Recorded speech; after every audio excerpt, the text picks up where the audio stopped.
जिल्हा परिषदेच्या ई गव्हर्नर्सचा मुख्यमंत्र्यांच्या हस्ते सन्मान। महाराष्ट्र शासनाच्या 150 दिवसांचा ई गव्हर्नन्स सुधारणा कार्यक्रम पुणे जिल्हा परिषदेने महाराष्ट्रात पहिला क्रमांक पटकावला।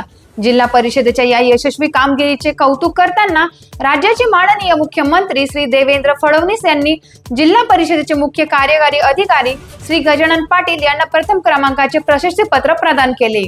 मुंबई येथे सह्याद्री सभागृहात हा पुरस्कार वितरण समारंभ संपन्न झाला। मुख्यमंत्री महोदयांच्या संकल्पनेतून राबवण्यात आलेल्या 100 दिवसांच्या सुधारणा कार्यक्रमात अंतर्गत श्री गजानन पाटील यांनी उत्कृष्ट मुख्य कार्यकारी अधिकारी गटात राज्यात 3रा क्रमांक पटकावला होता।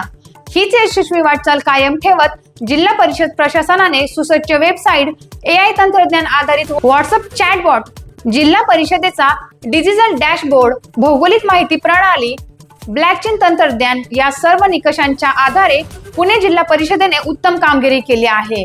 या स्पर्धात्मक मूल्यमापनात सेवाकर्मी पुरस्कारामध्ये जिल्हा परिषदेला प्रथम क्रमांकाचे सन्मानित करण्यात आले। मुख्य कार्यकारी अधिकारी श्री गजानन पाटील यांनी हे प्रशस्तीपत्र स्वीकारून मुख्यमंत्री महोदय यांचे आभार व्यक्त केले। डिजिटल प्रशासन ही काळाची गरज आहे। पुणे जिल्हा परिषद लोकाभिमुख, पारदर्शक व कार्यक्षम प्रशासनासाठी माननीय अध्यक्ष श्री वीर धवल जगदाळे, उपाध्यक्ष श्री विवेक वळसे पाटील यांच्या नेतृत्वात प्रयत्नशील राहणारा डिजिटल प्रशासन ही काळाची गरज आहे। पुणे जिल्हा परिषद लोकाभिमुख, पारदर्शक व कार्यक्षम प्रशासनासाठी माननीय अध्यक्ष श्री वीर धवल जगदाळे, उपाध्यक्ष श्री विवेक वळसे पाटील यांच्या नेतृत्वात प्रयत्नशील राहणार हा विश्वास श्री गजानन पाटील यांनी व्यक्त केला। तसेच जिल्हा परिषदेच्या या यशात मोलाची भूमिका बजावणाऱ्या जिल्हा परिषद प्रशासनातील सर्व अधिकारी व कर्मचाऱ्यांचेही त्यांनी आभार व्यक्त केले आहेत।